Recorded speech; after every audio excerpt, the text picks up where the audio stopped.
साथियों नमस्कार। स्वागत है आप सभी का एमसीक्यू वाला में। तो आशा करते हैं कि आप लोग सभी स्वस्थ होंगे और आपकी तैयारी बहुत अच्छी चल रही होगी। तो बीएसएससी के लिए हमारा बहुत सारा प्रैक्टिस सेट कंप्लीट कराया जा चुका है, जैसे कि किरण पब्लिकेशन का वॉल्यूम 2, रुक्मणी पब्लिकेशन का वॉल्यूम 1, वॉल्यूम 2, खान सर की पुस्तक से बहुत सारा प्रैक्टिस सेट। तो बीएसएससी के लिए बहुत सारा प्रैक्टिस सेट कंप्लीट कराया जा चुका है। आप वीडियो के डिस्क्रिप्शन बॉक्स में सारे प्लेलिस्ट का लिंक दिया हुआ है, वहाँ से जाके आप सबको चेकआउट कर सकते हैं। साथ ही साथ अगर आप अभी तक हमारे टेलीग्राम से नहीं जुड़े हैं तो वीडियो के डिस्क्रिप्शन बॉक्स में ही टेलीग्राम ग्रुप का भी लिंक है, वहाँ से जाके आप टेलीग्राम से जुड़ जाएंगे। उससे क्या होगा कि जो भी पीडीएफ अपलोड होगा वो आपको मिल जाएगा। तो चलिए शुरू करते हैं आज की सेशन में एडिटोरियल पब्लिकेशन में बीएसएससी के लिए सेट नंबर 9 को। और अगर अभी तक आप चैनल को सब्सक्राइब नहीं किए तो चैनल को सब्सक्राइब कर लीजिए, बेल आइकन को प्रेस कर लीजिए, ताकि आने वाली जो भी बीएसएससी के लिए प्रैक्टिस सेट अपलोड की जाएगी उसकी नोटिफिकेशन आपको मिल जाएगी। और अगर हाँ आप हमें कंट्रीब्यूट करना चाहते हैं, हमारे हेल्प करना चाहते हैं, तो आप हमें इस नंबर पे फ़ोनपे, गूगल पे या पेटीएम कर सकते हैं। तो आप अपने मन से हमें जितना भी सहयोग करना चाहते हैं आप हमें कर सकते हैं। यही आप लोग की तरफ से हमारा एक दक्षिणा होगा।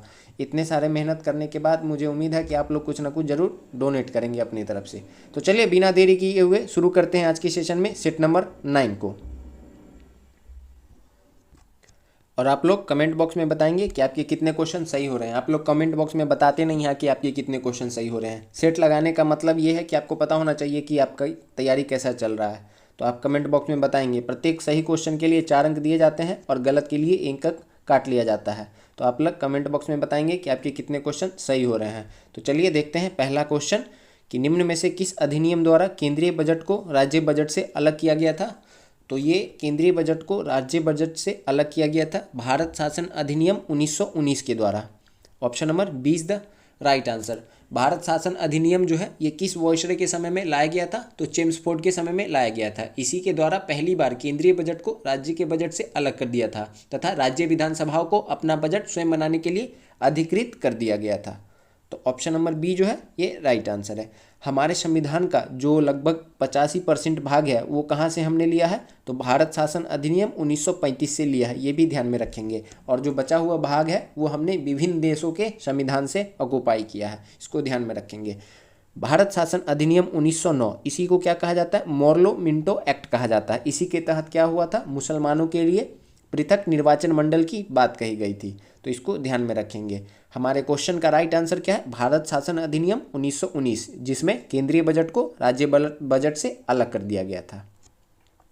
सेकंड, भारतीय न्यायिक प्रणाली में लोक जनहित याचिका यानी कि पीआईएल, इसको इंग्लिश में कहते हैं पब्लिक इंटरेस्ट लिटिगेशन की अवधारणा किस देश से ली गई है?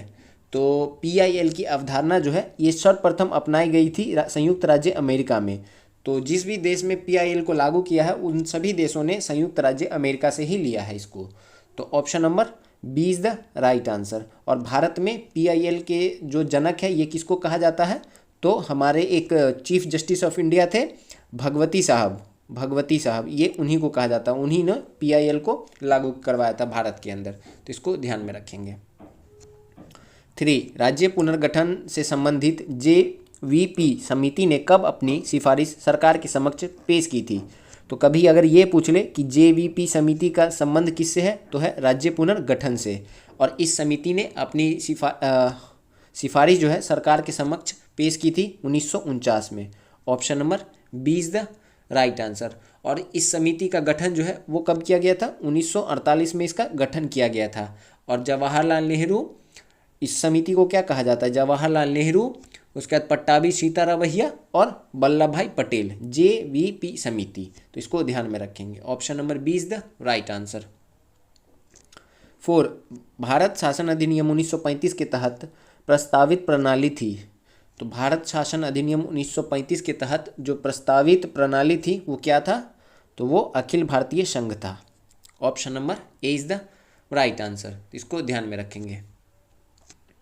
5, सरकारिया आयोग गठित हुआ था समीक्षा के लिए।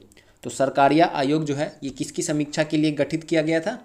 तो ये किया गया था राष्ट्रपति और प्रधानमंत्री, नहीं इसके लिए नहीं किया गया था। विधायिका और कार्यपालिका के मध्य संबंधों के लिए भी नहीं किया गया था। कार्यपालिका और न्यायपालिका वाला भी नहीं है।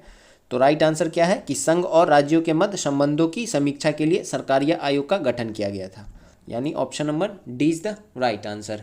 और इसका जो है सरकारीय आयोग का जो गठन है ये कब किया गया था, तो ये 1983 में किया गया था और इस आयोग ने अपनी रिपोर्ट जो है वो 1987 में सौंपी थी। 6, भारतीय संविधान में महान्यायवादी के संदर्भ में कौन सा कथन सत्य है।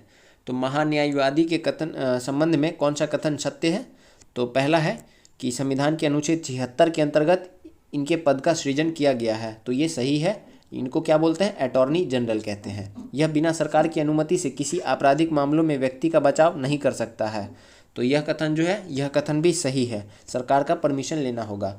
और वह संसद की संयुक्त बैठक में भाग ले सकता है एवं अपना मत भी दे सकता है, तो अपना मत नहीं दे सकते हैं लेकिन भाग ले सकते हैं, यानी कि पहला और दूसरा जो है वो सत्य है। Option number C is the right answer. 7, panchayati raj संस्थानों में आरक्षण संबंधी प्रावधान की चर्चा किस अनुच्छेद के तहत की गई है। तो पंचायती राज संस्थानों में आरक्षण संबंधित प्रावधान जो है ये इसकी चर्चा जो है 243D में की गई है। Option number B is the right answer. 243E में किसकी चर्चा है कि पंचायतों का कार्यकाल कितनी अवधि के लिए होगा, ये 243E में चर्चा है, इसको भी ध्यान में रखेंगे। संविधान का आर्टिकल 243A से लेकर 243O तक जो है ये पंचायती संबंधित प्रावधान दिए गए हैं। अगर आपसे ये पूछ ले कि पंचायतों को संवैधानिक दर्जा कब दिया गया था, 73वां संविधान संशोधन 1992 के तहत दिया गया था, इसको ध्यान में रखेंगे, जिसे पंचायतों को अनुसूची 11 में डाला गया था और कुल 29 विषय प्रदान किए गए थे कानून बनाने के लिए। 8, धन विधेयक के अतिरिक्त एक विधेयक जो विधानसभा ने प्रथम बार पारित कर दिया हो विधान परिषद में कितने समय तक पड़ा रह सकता है। तो धन विधेयक के अतिरिक्त एक विधेयक अगर विधानसभा में पहली बार पारित कर दिया हो तो वो विधान परिषद में बस 3 माह तक पड़ा रह सकता है। Option number B is the right answer. 3 माह से ज़्यादा तक विधान परिषद जो है उस बिल को नहीं रोक सकते हैं। 9, अक्टूबर 1934 में कहाँ कांग्रेस समाजवादी पार्टी की स्थापना की गई थी। तो अक्टूबर 1934 में कांग्रेस समाजवादी पार्टी की स्थापना जो है ये पटना में की गई थी। Option number C is the right answer. Jayaprakash Narayan, Acharya Narendra Dev और मीनू मशानी इसके प्रमुख नेता थे कांग्रेस समाजवादी पार्टी के। 10, रेड क्लिफ समिति किसके लिए नियुक्त की गई थी। तो रेड क्लिफ समिति का जो नियुक्ति है ये किया गया था भारत एवं पाकिस्तान के बीच सीमाओं को निर्धारित करने के लिए। Option number D is the right answer. इस समिति में कांग्रेस एवं मुस्लिम लीग के द्वारा नामित 2 सदस्य भी थे रेड क्लिफ समिति के अंदर, तो इसको ध्यान में रखेंगे। 11, guilty man of India's partition पुस्तक किसने लिखी है। तो guilty man of India partition पुस्तक जो है ये लिखी है राम मनोहर लोहिया ने। Option number D is the right answer. 12, किस वर्ष दास्ता को अपराध घोषित किया गया था। तो दास्ता को अपराध घोषित किया गया था 1860 के अंदर। Option number A is the right answer. 1807 में भारतीय दंड संहिता यानी इंडियन पीनल कोड के अंतर्गत दास्ता को अपराध घोषित किया गया था। 1789 में घोषणा द्वारा बंगाल के दासों को निर्यात बंद कर दिया गया था और वर्ष 1843 के एक्ट द्वारा भारत में तत्कालीन गवर्नर जनरल लॉर्ड एलन बैरो ने दास प्रथा का उन्मूलन किया था। तो अगर अभी कभी ये पूछ ले कि किस वॉइसराय ने दास प्रथा का उन्मूलन किया था, तो जनरल एलन बैरो, तत्कालीन गवर्नर जनरल एलन बैरो 1843 में। उस समय वॉइसराय नहीं था, गवर्नर जनरल ही था, तो इसलिए गवर्नर जनरल लॉर्ड एलन बैरो ने दास प्रथा का उन्मूलन किया था, ये आप ध्यान में रखेंगे। 13, कांग्रेस के किस स्थान पर हुए अधिवेशन में गोपाल कृष्ण गोखले को विपक्ष की नेता की उपाधि दी गई थी। तो कांग्रेस के बनारस अधिवेशन में गोपाल कृष्ण गोखले को विपक्ष के नेता की उपाधि दी गई थी। Option number C is the right answer. यह अधिवेशन कब हुआ था बनारस वाला, ये हुआ था 1905 में, इसको भी ध्यान में रखेंगे। इसी अधिवेशन में बंग भंग की निंदा भी की गई थी और इस अधिवेशन में स्वराज पर चर्चा के दौरान गोखले को विपक्ष के नेता की उपाधि दी गई थी। 14, गांधी जी द्वारा रॉलेट एक्ट के विरोध में कब पूरे देश में हड़ताल का आयोजन किया गया था। तो रॉलेट एक्ट के विरोध में इसको क्या कहते हैं, रॉलेट एक्ट को, इसको बिना अपील बिना दलील वाला कानून भी कहते हैं। और इसी एक्ट के विरोध में गांधी जी ने हड़ताल का जो आयोजन है ये किया था 6 अप्रैल 1919 को। Option number A is the right answer. और यह गांधी जी द्वारा पहला राष्ट्रीय व्यापी जन आंदोलन था, तो इसको भी ध्यान में रखेंगे। 15, भारत सरकार अधिनियम 1935 को गुलामी का अधिकार पत्र किसने कहा था?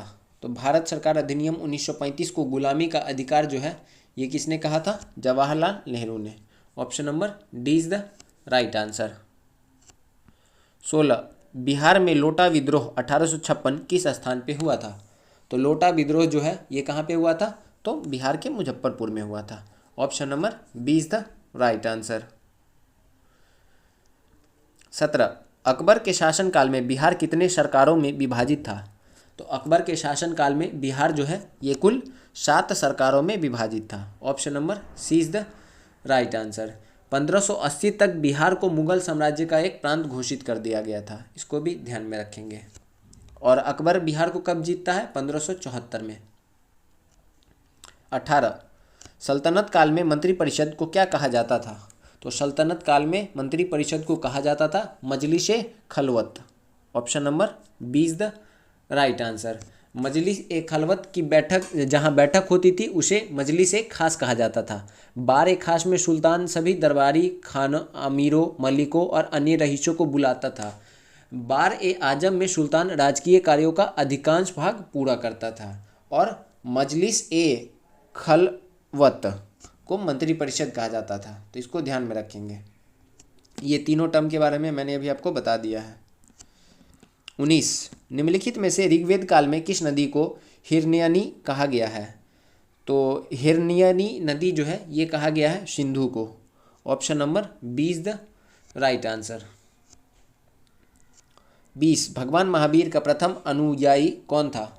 तो भगवान महावीर का प्रथम अनुयायी जो है ये जामिल था। Option number C is the right answer. Mahavir Swami जो है ये जैन धर्म के 24वें तीर्थंकर थे।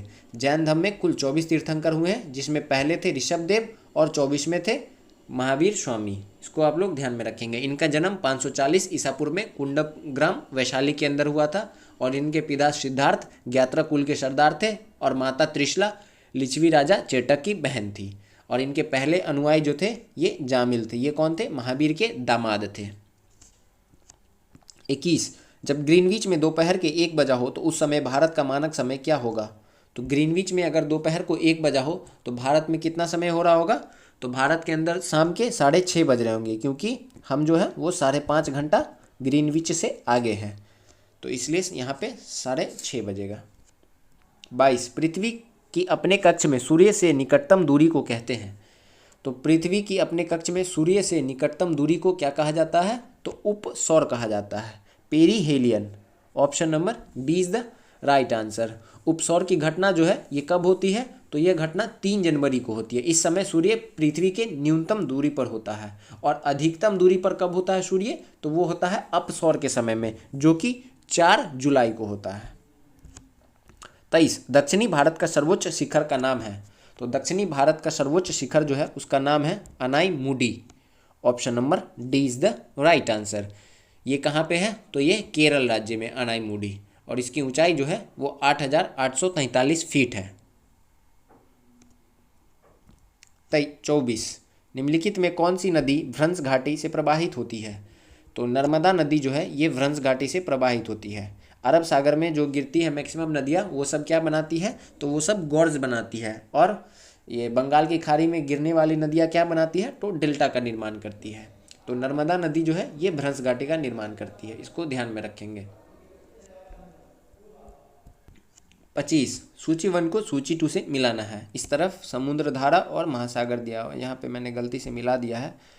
अग्लुहास धारा ये हिंद महासागर की है। एल नीनो धारा ये दक्षिणी प्रशांत, क्यूरियोशियो धारा ये उत्तरी प्रशांत, और बेंगुएला ये दक्षिणी अटलांटिक। तो हमारा राइट आंसर जो है ये है हमारा ऑप्शन नंबर सी।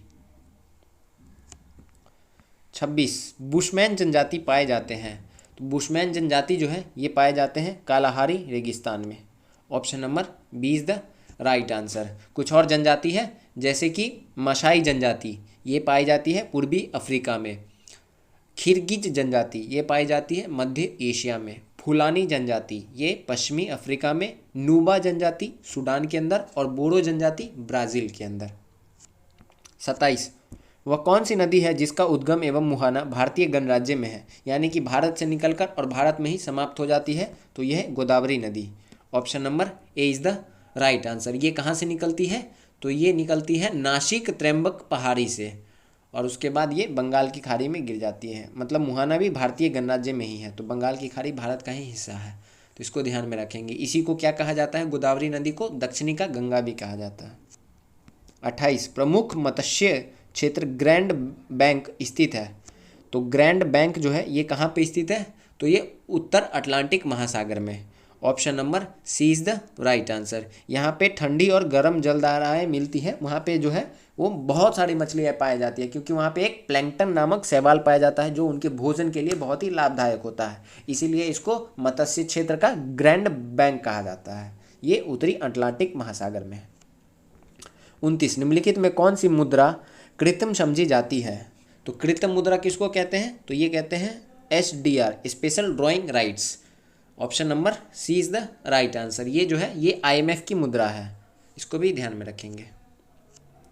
30 भारतवर्ष में सिक्कों की ढलाई होती है, तो भारत के अंदर सिक्का जो है ये कहाँ कहाँ पे बनता है, तो मुंबई में, कोलकाता में और हैदराबाद में। Option number D is the right answer.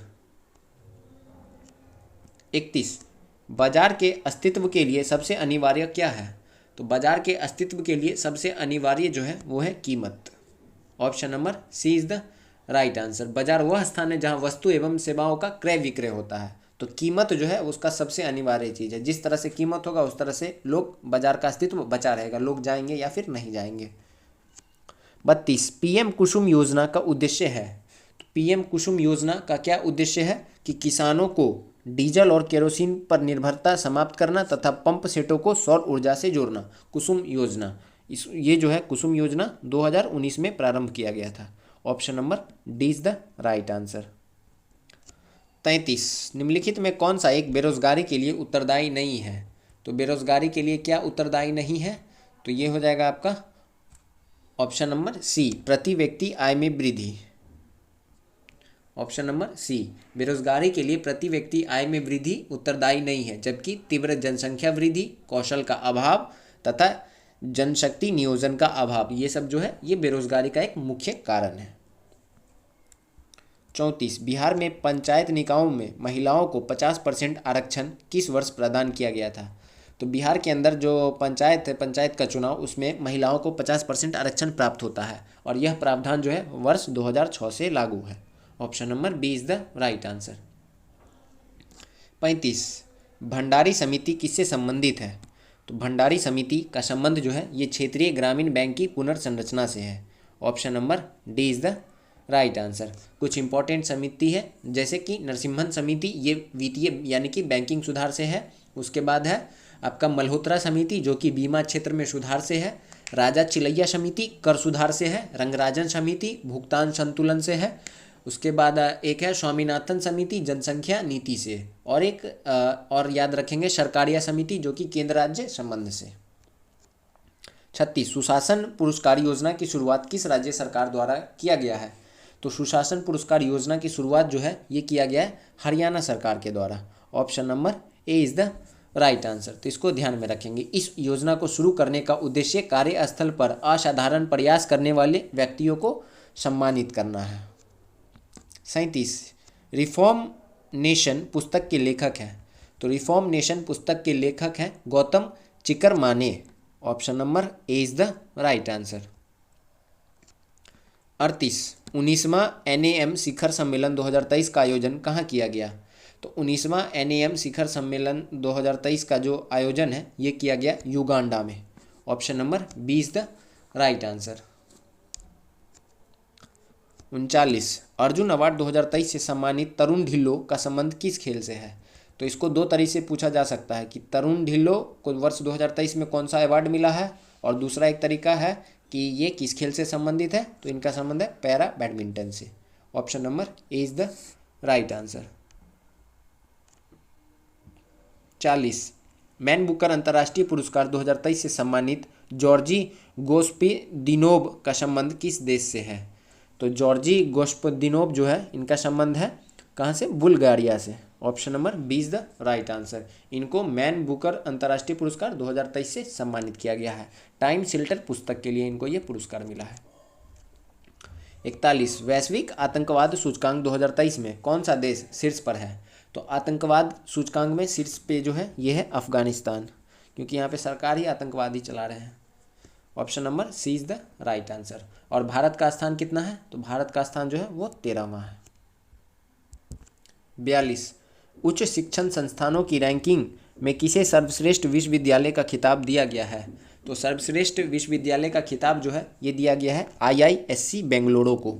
Option number A is the right answer. ये भारत के अंदर टॉप यूनिवर्सिटी है, इसलिए इसको दिया गया है। 43 वन वेब इंडिया 2 उपग्रह को किस प्रक्षेपण यान द्वारा प्रक्षेपित किया गया है? वन वेब इंडिया 2 उपग्रह को प्रक्षेपित किया गया है LVM-3 से। Option number C is the right answer. इस मिशन के तहत 36 उपग्रहों को उनकी कक्षाओं में स्थापित किया गया है, वन वेब इंडिया 2 मिशन के तहत। 44 पापुआ न्यू गिनी के नए प्रधानमंत्री कौन बने हैं? तो पापुआ न्यू गिनी के नए प्रधानमंत्री बने हैं James Marape. Option number A is the right answer. पूछ ले कि पापुआ न्यू गिनी की राजधानी क्या है? तो पोर्ट मोरेस्बी और मुद्रा कीना। 45 एशियन गेम्स 2023 में भारतीय महिला कबड्डी टीम ने कौन सा पदक जीता है? तो भारतीय महिला कबड्डी टीम ने एशियन महिला गेम्स 2023 के अंदर स्वर्ण पदक जीता है। Option number A is the right answer. Final में किसको हरा के? चाइना को हरा के। 46 चंद्रमा पर सॉफ्ट लैंडिंग करने वाला भारत विश्व का कौन सा देश बना है? तो चंद्रमा पे लैंडिंग करने वाला भारत विश्व का सॉफ्ट लैंडिंग करने वाला पहला नहीं चौथा देश बना है। अगर पूछ ले कि साउथ पोल पर तब पहला देश होगा, लेकिन ऐसे पूछ ले चांद पर तो ये चौथा देश बना है। Option number D is the right answer. 47 पर्यावरण शब्द की उत्पत्ति किस भाषा से हुई है? तो पर्यावरण शब्द की उत्पत्ति जो है ये हुई है फ्रेंच भाषा से। Option number D is the right answer. 48 निम्न में कौन कृष्णा नदी की सहायक नदी नहीं है? तो कृष्णा की सहायक कौन सी नदी नहीं है? तो ये है Wardha. Option number B is the right answer. Wardha जो है ये तुंगभद्रा और गोदावरी की सहायक नदी है। बाकी पंचगंगा, घाटप्रभा और कोयना ये तीनों जो है ये कृष्णा की सहायक नदी है। 49 निम्नलिखित में कहाँ सदाबहार वन पाए जाते हैं? तो सदाबहार वन जो है ये पाए जाते हैं पश्चिमी घाट में। Option number C is the right answer. पश्चिमी घाट में और कहाँ कहाँ पे पाए जाते हैं? तो ये कुछ पाए जाते हैं हमारे उत्तर पूर्वी भारत के अंदर अंडमान निकोबार द्वीप समूह में। यहाँ पर जो है सदाबहार वन के लिए 200 सेंटीमीटर से अधिक वर्षा होती है यहाँ पे। 50 लिब्रो शब्दावली का संबंध किस खेल से है? तो लिब्रो शब्दावली का संबंध जो है ये है वॉलीबॉल से। पूछ ले कि वॉलीबॉल प्रत्येक टीम में कितने प्लेयर होते हैं? तो प्रत्येक टीम में 6 प्लेयर होते हैं। बास्केटबॉल में 5 प्लेयर होते हैं। कबड्डी में 7 प्लेयर होते हैं। जूडो में इंडिविजुअल गेम है, एक एक दोनों तरफ से रहता है तो 2 प्लेयर हो गया। शतरंज भी एक एक प्लेयर दोनों तरफ से रहते हैं। 51 नमक और रेत के मिश्रण से नमक को अलग करने का सही क्रम कौन सा है? तो नमक और रेत के मिश्रण से नमक को अलग करने का जो सही प्रोसेस है उसको हम क्या कहते हैं? तो यह घुलाना, निष्पंदन और वाष्पीकरण, इन 3 प्रक्रिया से नमक और रेत के मिश्रण से नमक को अलग किया जा सकता है। तो option number A is the right answer. 52 निम्नलिखित में कौन सा विटामिन हमारे शरीर में सूर्य की किरणों की सहायता से संश्लेषित होता है? तो हम लोग जो है सूर्य से कौन सा विटामिन लेते हैं? तो विटामिन डी लेते हैं। Option number A is the right answer. और विटामिन डी क्या करता है कि हमारे शरीर में कैल्शियम और फॉस्फेट की मात्रा को नियंत्रित करने में मदद करता है। कैल्शियम और फॉस्फेट क्यों जरूरी है? तो हड्डी, दांत इन सबको स्वस्थ रखने के लिए कैल्शियम जो है वो आवश्यकता है। 53 स्टील रूट्स मौजूद होते हैं। तो स्टील रूट्स जो है ये मौजूद होते हैं गन्ना और मक्का के अंदर। इस तरह से जो पेड़ होती है इसका जड़ नीचे भी होता है और साइड से आप देखे होंगे ऐसे निकला रहता है, इसी को स्टील रूट कहा जाता है। ये आवश्यक जो बल है वो पेड़ों को प्रदान करती है। 54 एक आवेशित चालक पर आवेश होता है तो एक आवेशित चालक पर आवेश जो है ये होता है बाहरी सतह पर। Option number A is the right answer. 55 स्वपोषी में आंतरिक कोशिकीय ऊर्जा किस रूप में संग्रहित होती है? तो स्वपोषीय में जो आंतरिक कोशिकीय ऊर्जा है ये कैसे संग्रहित होती है? तो ये स्टार्च के माध्यम से। Option number C is the right answer. स्वपोषी अपना भोजन प्रकाश संश्लेषण द्वारा ग्लूकोज के रूप में बनाते हैं, कुछ भाग का उपयोग जीवन प्रक्रिया के संचालन में करते हैं और भविष्य के लिए कुछ ग्लूकोज को स्टार्च बहुलक के रूप में वो संग्रहित कर लेते हैं। 56 निम्नलिखित में कौन ईस्ट द्वारा अवयवीय श्वसन का उत्पाद है? तो ईस्ट के द्वारा क्या बनाया जाता है? तो ये कार्बन डाइऑक्साइड, शराब और ऊर्जा। Option number C is the right answer. 57 इनमें से कौन परागन को संदर्भित करता है? तो परागन को संदर्भित करता है परागकोश से वर्तिकाग्र में पराग का स्थानांतरण। Option number C is the right answer. तो इसको ध्यान में रखेंगे, परागन को यह संदर्भित करता है। परागकोश किसको कहते हैं? परागकोश का इंग्लिश होता है एंथर, वर्तिकाग्र का होता है स्टिग्मा और परागन का क्या होता है? तो ये होता है पॉलिनेशन। 58 क्लिनिकल थर्मोमीटर की सीमा है? तो क्लिनिकल थर्मोमीटर की जो सीमा होती है ये 35 डिग्री सेल्सियस से 42 degree Celsius. Option number A is the right answer. और इसका उपयोग हम शरीर के तापमान को मापने के लिए करते हैं। 59 गैस के अणुओं की गतिज ऊर्जा बढ़ जाती है? तो गैस के अणुओं की गतिज ऊर्जा जो है ये बढ़ जाती है कैसे? तापमान में वृद्धि की वजह से। Option number B is the right answer. तापमान में वृद्धि के साथ गतिज ऊर्जा बढ़ जाती है, क्योंकि तापमान में वृद्धि के साथ कणों की गति बढ़ जाती है, इसलिए क्या होता है? गतिज ऊर्जा भी बढ़ जाती है। 60 इलेक्ट्रिक हीटर में परिवर्तित होती है? तो हीटर के अंदर हम क्या देते हैं? विद्युत देते हैं और उससे हमें क्या मिलता है? ऊष्मीय ऊर्जा मिलता है। तो विद्युत ऊर्जा का ऊष्मीय ऊर्जा में एक्सचेंज होता है। Option number D is the right answer. 61 ENT कान नाक गला डॉक्टर उपयोग करते हैं? तो कान नाक और गला जो डॉक्टर होते हैं वो किस दर्पण का उपयोग करते हैं? तो वो अवतल दर्पण का उपयोग करते हैं। Option number B is the right answer. तो इसको ध्यान में रखेंगे। 62 दहन एक प्रक्रिया है जिसमें एक पदार्थ के साथ प्रतिक्रिया करता है? तो दहन एक प्रक्रिया है जिसमें एक पदार्थ किसके साथ प्रतिक्रिया करता है? तो ऑक्सीजन के साथ। Option number B is the right answer. 63 पानी को जीवाणु रहित करने के लिए प्रयुक्त अधातु है? तो क्या मिलाते हैं हम इसमें? क्लोरीन मिलाते हैं। Option number A is the right answer. 64 आभूषण बनाते समय सामान्यतः सोने के साथ मिश्रित धातु है? तो सोना जो है ये मुक्त अवस्था में पाया जाता है, तो क्या है कि इसलिए हम इसमें एक मिश्र धातु का उपयोग करते हैं, जिससे क्या है आभूषण बहुत अच्छे डिजाइन से बन पाता है। तो इसमें मिलाया जाता है तांबा। Option number B is the right answer. 65 बोतल और जार बनाने के लिए कांच जैसी सामग्री को बदलने के लिए किस प्लास्टिक का उपयोग किया जाता है? तो बोतल और जार बनाने के लिए कांच जैसी सामग्री को बदलने के लिए किसका उपयोग किया जाता है? ये पॉलीइथाइलिन टेरेफ्थेलेट PET का उपयोग किया जाता है। Option number A is the right answer. 66 किसी ध्वनि की पिच को किसके द्वारा मापा जा सकता है? तो ध्वनि की पिच को मापा जा सकता है फ्रीक्वेंसी यानी कि आवृत्ति के द्वारा। Option number A is the right answer. उच्च फ्रीक्वेंसी वाला ध्वनि उच्च पिच का, जबकि निम्न फ्रीक्वेंसी वाला ध्वनि निम्न पिच का। तो इसलिए ध्वनि का जो पिच है वो फ्रीक्वेंसी पे डिपेंड करता है।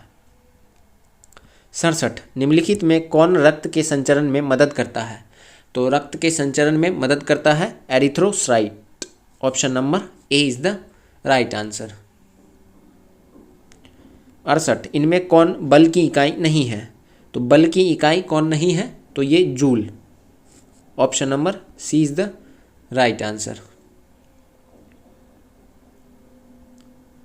69 1 मीटर का 10 लाखवां भाग होता है?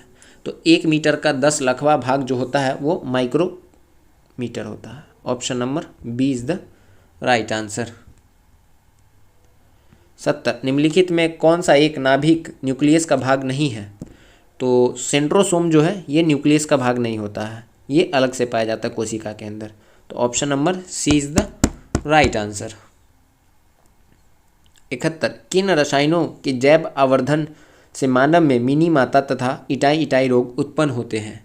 तो मिनी माता जो है ये मरकरी की कमी से होता है और इटाई इटाई कैडमियम की कमी से, यानी कि option number A is the right answer. 72 निम्नलिखित में कौन सा रोग वायु द्वारा संचरित होता है? तो वायु के द्वारा कौन सा रोग जो है ये संचरित होता है? तो ये है क्षय रोग और निमोनिया, यानी कि टीबी और pneumonia. Option number C is the right answer. 73 निम्नलिखित में कौन गर्म यानी कि वार्म ब्लडेड वाले जंतुओं का समूह है? तो गर्म खून किस में पाया जाता है? तो ये पक्षियों के अंदर पाया जाता है। Option number D is the right answer. पक्षी वर्ग गर्म रक्त वाले जीव है, जबकि मछली वर्ग उभयचर तथा सरीसृप जो है ये कोल्ड ब्लडेड होते हैं। 74 शरीर का कौन सा अंग ग्रोथ हार्मोन रिलीजिंग फैक्टर पैदा करता है? तो शरीर का कौन सा अंग है जो ग्रोथ हार्मोन रिलीजिंग फैक्टर को पैदा करता है? यह है hypothalamus. Option number B is the right answer. अब है 75 नंबर क्वेश्चन कि विकासवादी सिद्धांत के अनुसार एक नई प्रजाति का गठन सामान्यतः किसके कारण होता है? तो नई प्रजाति का जो गठन है ये कई पीढ़ियों में विविधताओं का संचय है। Option number B is the right answer.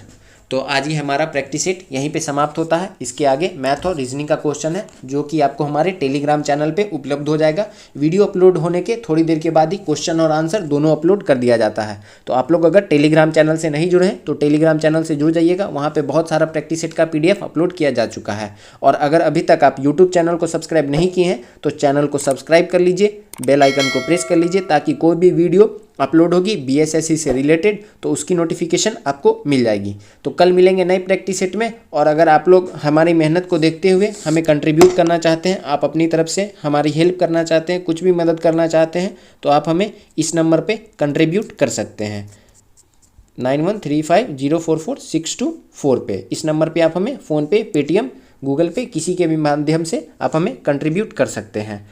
तो चलिए कल मिलेंगे नए प्रैक्टिस सेट में, सेट नंबर 10 में। तब तक के लिए थैंक यू। जय हिंद।